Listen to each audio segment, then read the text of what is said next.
Hi, good day.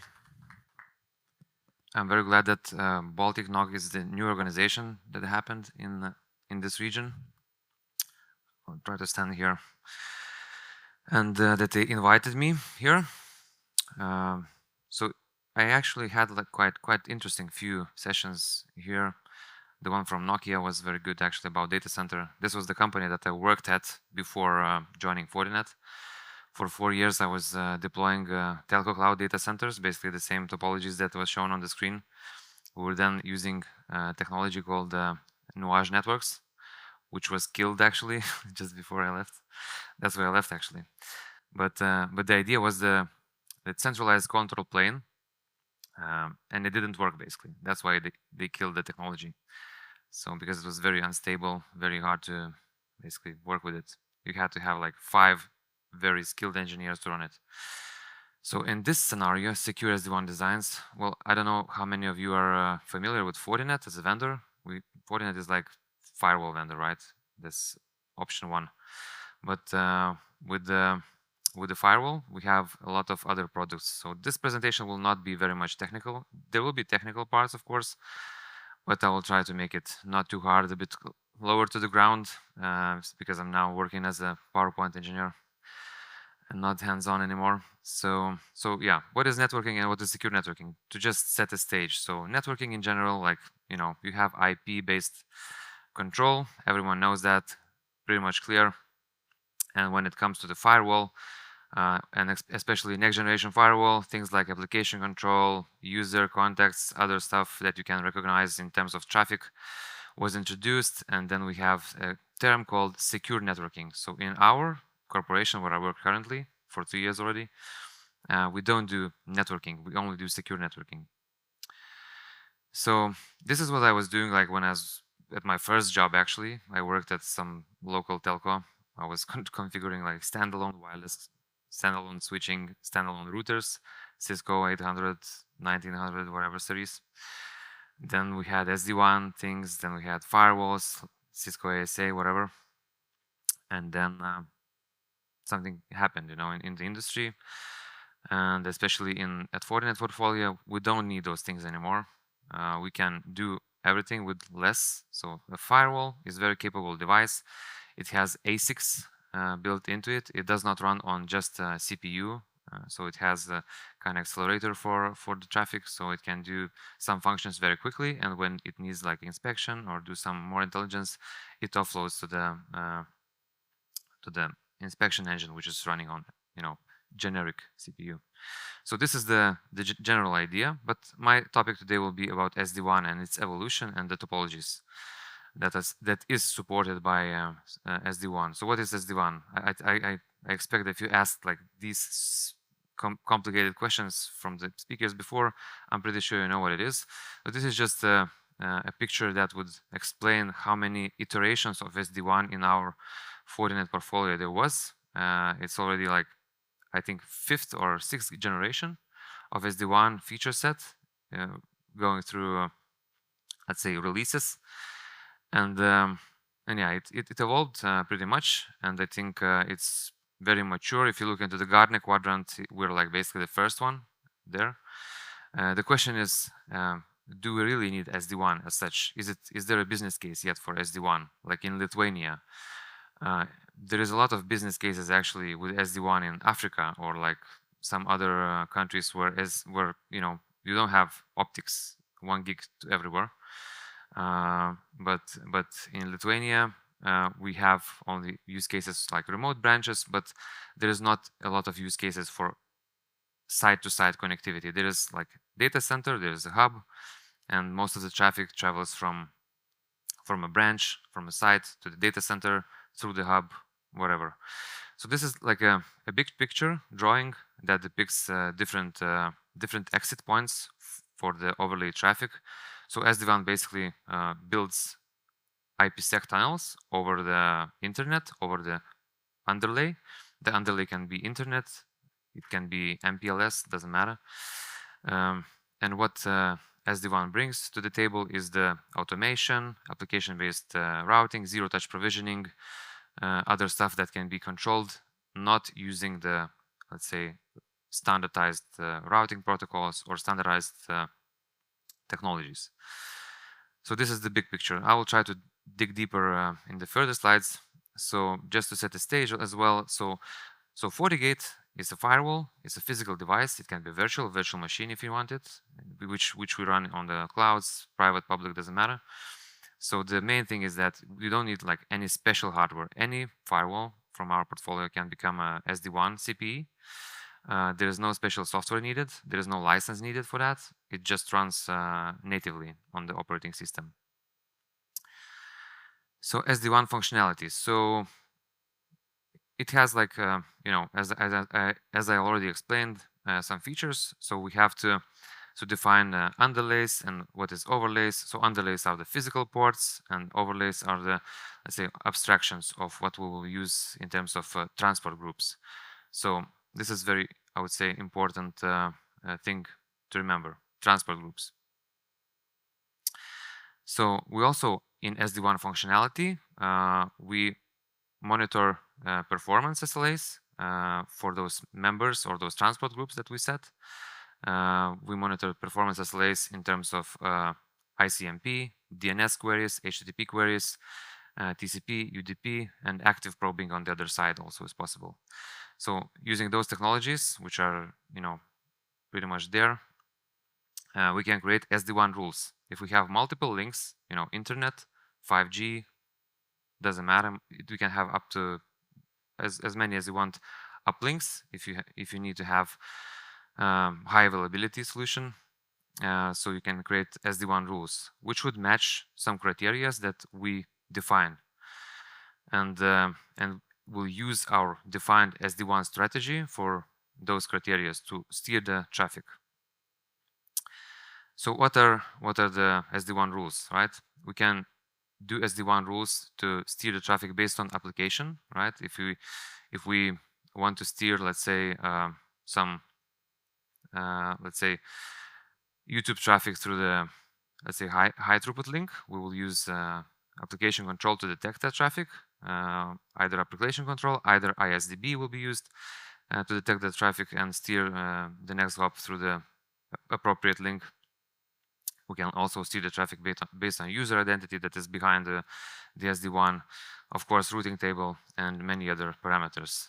Then when we steer the traffic, we can, if we have like multiple uplinks, we can use steering mechanisms based on quality of link, lowest cost SLA, and also we can do load balance because we can have those up links, let's say IPsec tunnels, up all the time. So SD-WAN strategies can be on best quality, lowest cost SLA, load balance, and manually. So we can also set a manual mode that we just select which let's say interface or overlay to use for the traffic exit. Then behind the firewall, then behind the SD-WAN rules, because we have SD-WAN rules that will tell which interface to use for the traffic to exit, we need to have a firewall policy because this is a secure networking device. It's not a regular router. So we have a policies because there's always implicit deny, which blocks everything. So on top of the SD-WAN rules, we have firewall policies that basically kicks in after SD-WAN rules are processed. So they are basically interacting between each other. And this is basically to depict a classical hub and spoke topology or the scenario. We have a hub. We can have multiple hubs for high availability. We can also scale horizontally. We can have multiple regions. Those regions can have connectivity between each other. Those hub and spokes can exchange routes. We can zero-touch provision them. And the main feature here, I think, is ADVPN, which does spoke-to-spoke tunnels ad hoc, basically. So this is not some new or groundbreaking technology. It's most probably, it was there since Cisco DMVPN, whatever, times 15 years ago, maybe even more. So it's nothing new, but just our, let's say, implementation of it. Maybe we, let's say, implemented some different take on that. And I will explain a bit how it works in our scenario. So provisioning and management is pretty much requires two things, right? You can do it manually. You can touch every box and configure it from the GUI of the box, right? That's straightforward. Or you can use a thing called FortiManager, which is management platform, which has very similar GUI to the FortiGate. And you can basically, for a simplest scenario, you can use a wizard next finish and create an SD-WAN template and onboard your physical device onto that provisioning template, apply a policy, and apply that policy and provisioning template with all the settings towards some device group where you add the physical device. So this is the, let's say added value or the power of that central management thing. So in a nutshell, what is SD-WAN or ADVPN? So basically it's a new generation of ADVPN designed for SD-WAN and natively integrated with it. So it's not based on any standard routing protocol. It's proprietary. It's not supported by other vendors or not interoperable. So there's three phases, right? Discovery, when you discover the next hop, either via hub, either via spoke-to-spoke communication later on. Then you select a path, and then when you select a path, because you can have multiple paths, then you do health updates. Those health updates are done every 5 seconds, or you can change that value. But what it does, it basically monitors the selected link, and if that link becomes worse, you can change that link based on your SD-WAN strategy. So utilizing multiple links. The configuration part, it's pretty much straightforward. As I said, it does not use any standard routing protocols, so the configuration is pretty much simple, as you can see in these two snippets. So we just enable. On the SD-WAN, of course, before you need to add those physical ports to the zones that you define, and basically transport groups. This is a very important thing because this is being exchanged as part of the attributes during the ADVPN communication. It is used to distinguish between different transport groups in terms of internet, reachability and MPLS, because you cannot expect to get out to the internet and reach the other spoke via MPLS, right? So you need to somehow distinguish the setup. And there are some actual use cases where we could have like two links, right? And one link is internet and the other one is MPLS, and there's no interconnectivity between those two different transport groups. So we need to know which link to use to create this IPsec tunnel, let's say. So transfer group is an attribute that is being exchanged during the negotiation of ADVPN. So the next phase, that if the traffic wants to go from spoke A to B in this example, so from one spoke to another directly, right? It does not have any clue about the other spoke where it is because it never talked to it before. So it will ask the hub, because the hub knows all the topology because it has set up ADVPN with every spoke. And then it basically exchanges the messages of information, and it can then know what transport groups each hub operates in, right? If it has both, it discovers that information, and then it gets a next hop, basically IP address of the spoke, and then it can directly stitch a new tunnel, basically, when the traffic starts flowing. So in the information, you get a WAN IP, cost, health information, and transport group. So this is just a small amount of data. And basically, its overlay stickiness is abolished by this technique. So when it matters, it might be that you have like one spoke, like one branch connected to just one service provider or just MPLS. So we will not expect to send out traffic via internet and the spoke will reply you via MPLS if you want to have like spoke to spoke direct tunnel. So in the messages exchanged, we get an answer that the remote branch only operates in transport group number 2, or Y in this picture. So these are the proprietary part that is being exchanged between those nodes. Then the path selection. So the path selection can be done in also multiple ways. Mode SLA. So basically, if the SLA is met, then the traffic is being steered via the link that meets the SLA parameters.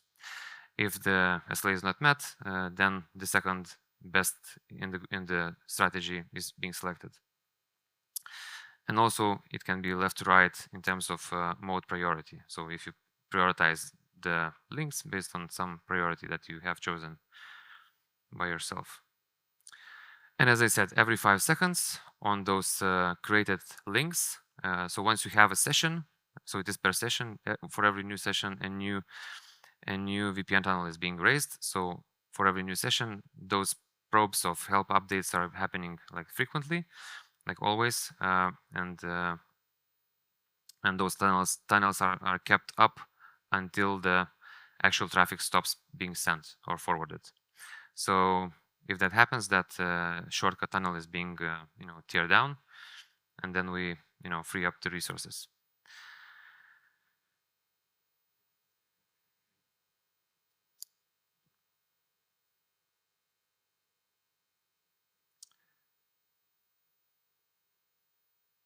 So what about shortcut creation? So there's a lot of let's say interesting things there.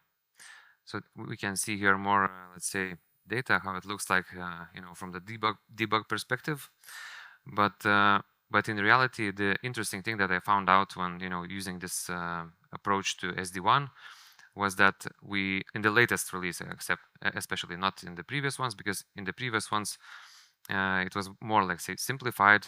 We had a standard scenario where we would need to have some IGP, right, for the connectivity to create BGP sessions, etc. So in the latest release, we have so-called route reflectorless approach for exchanging the routing information. So how it is done, basically, they inject a static route for loopback reachability from hub towards the spoke and from spoke towards the hub. So in this way, we don't need any IGP for the point-to-point link connectivity to reach the loopbacks. And when the loopback and the underlay, let's say, or IGP is there, we can then create a BGP session, IBGP, and then exchange the routes that we can have between each of the spokes towards the hub, and then propagate everywhere else. So this is kind of a trick, like proprietary messages are being injected into IKE messages. So also a bit of a debug information how the shortcut is being created with the direct spoke-to-spoke connectivity.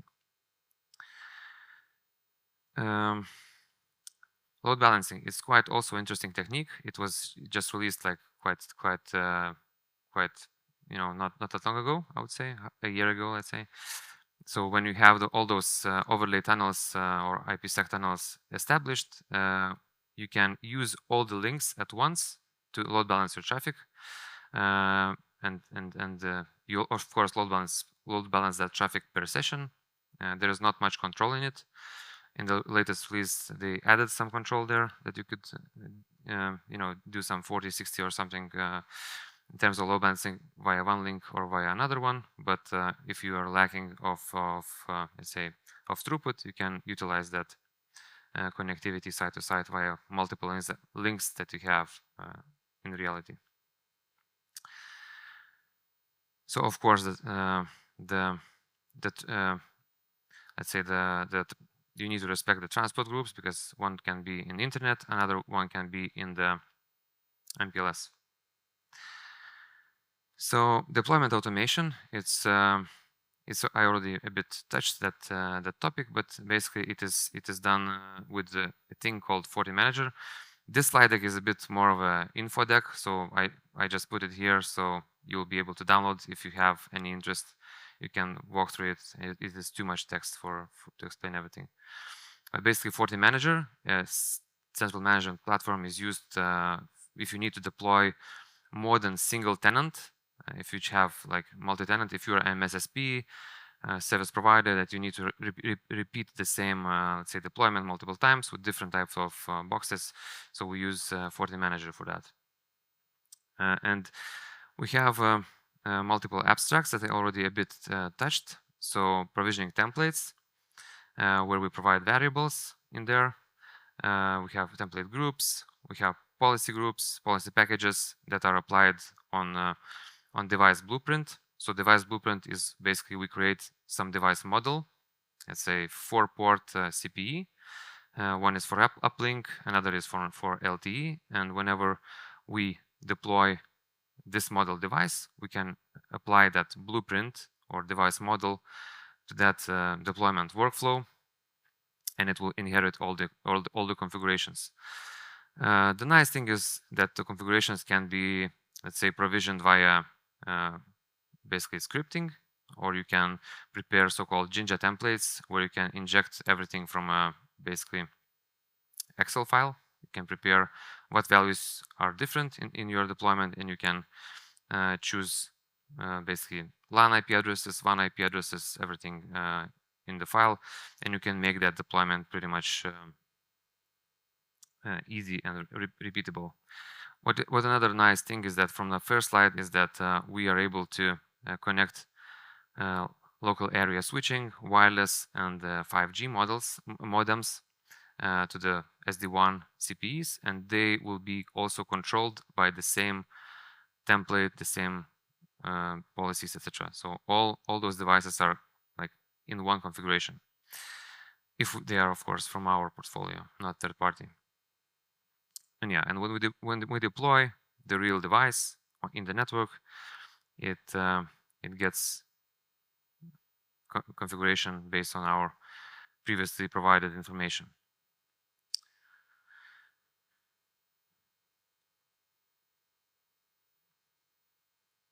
So provisioning templates. So you can use the user interface to configure a particular feature set, but there's some templates that you need to use also some CLI input, or use some templates that are also predefined for you, and you can pull them from our repositories.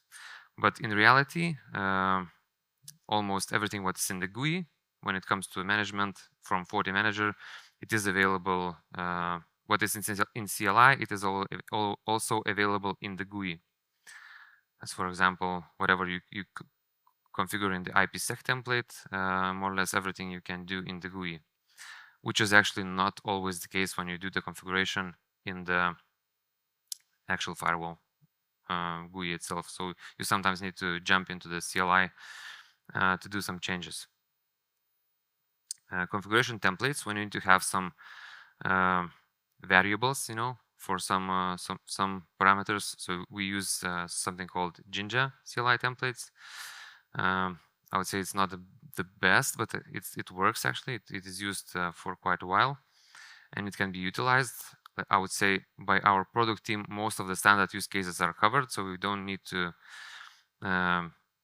do anything yourself. There is pretty much a huge library of those use cases prepared for you. You just get them, change whatever you need, and just use it. As well as SD-WAN templates, they also have, let's say, those variables. Like different boxes can have different interfaces, so you can address them or normalize those interfaces in terms of variables. And then when you use the same SD-WAN template on a different box, so it does not expect the same interfaces to be available, you can use that as a variable. As well as the security policies. It also comes from the same GUI. Everything can be configured there. Zones, normalized interfaces, firewall policies, etc. So what is the best way to choose, right? This is the enterprise approach or telco MSSP. So if you're an enterprise and you will be doing this just one time in your lifetime, just one-time deployment, so you don't need to use any or too much Jinja templates, right, to do any templating, because it will be just single deployment for you. You will not be doing the repetitive task. But if you're a telco MSSP and you would like to have some automation or some deployment files in play, then you would need to utilize the Ginger orchestrator.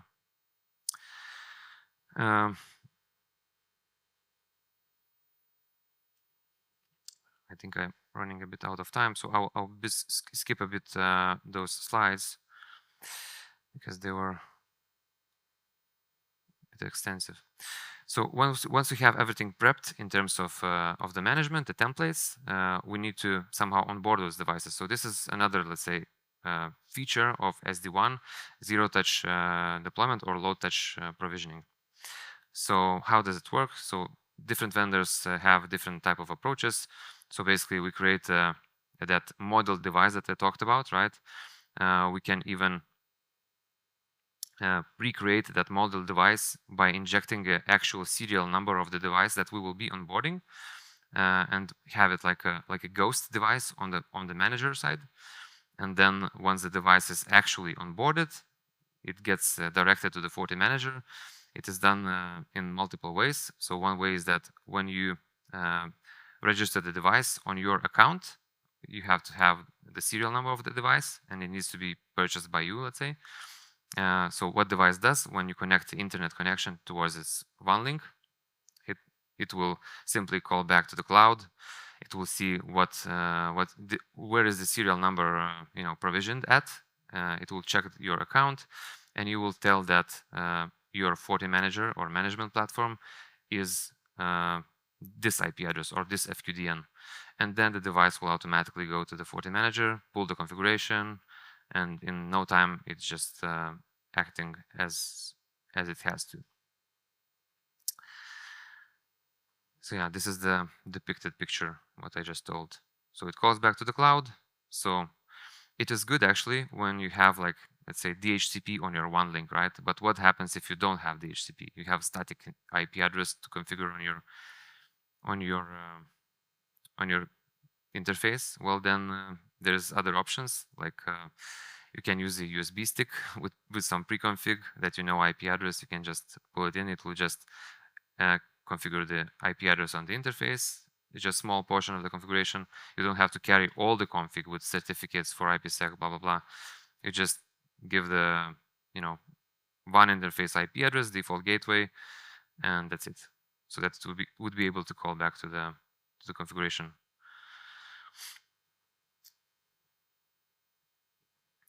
Yeah, so and also, like, if by some chance you have a DHCP server, that you can also land the configuration for the manager IP address using the DHCP options, which this is I would say quite rare occasion, unless you're a telco and you're doing that very often. And yeah, the USB boot option.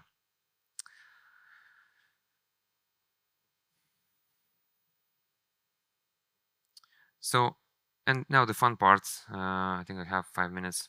So the deployment, we also, like every vendor, like we're working on some AI stuff, right? So we will work on AI in terms of protection, then knock and sock operations, and then securing the AI itself. So I will show few, let's say, videos where we can see how our Forti AI mechanism works. So this is the Forti manager. So we are basically briefly asking to create a SD-WAN configuration over the chat using our natural language. So it's a year-old feature already. It's already evolved a bit. So it's like agentic AI. It asks another question: what do you want, site to site, multi-site, maybe VPN? Of course, you need to understand what you're asking, right? But the fun part is that you can upload a topology drawing. It can kind of read it. It will give you the kind of exported version. You double check if the IP addresses are correct, and basically what you can save that configuration generated by the AI and basically deploy it. So in like a general use case, works all the time. Of course, if you're running some advanced stuff, of course it will not be that perfect, but we're getting there. And the new version is already more elastic. It has more features. So if you want to try it, we can give you if you're running some Fortinet stuff, we can give you this license. You can try it. Or another thing that you want to create some IPsec, firewall policy. So we just go ahead and basically ask in the chat, can you create a script that would block YouTube from this time to this time? It will basically create you a CLI line that you can go ahead and import into the configuration. Actually, if there would be sound, we would be hearing, but you can actually record the query.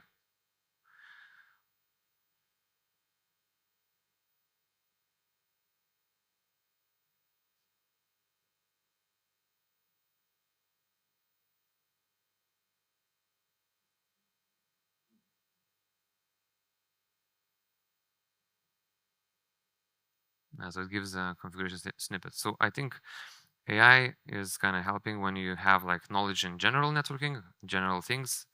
You go into the unknown vendor field and you can just ask what you want from it. Also, it can help with troubleshooting, for instance. This is a very simple scenario. We have multiple lines. One of them is down, and the reason is kind of obvious when we check it. But yeah, you can simply go ahead and check it, and it will say that something is wrong with the tunnel. There can be many things like some MTU issues, some keys not matching, some link not available, or in this case simply the interface is admin down, so it's like simple fix. But in the latest iterations, it can also solve quite bigger issues in terms of connectivity. So it's just one of the use cases. So, and if there is anyone that wants to test our SD-WAN solution or any other solution that we run, just ping me. I can give demos, licenses, anything that's needed. And yeah, and you can basically go ahead and deploy the fix or the change, let's say. And when you do that, it basically goes green ahead again.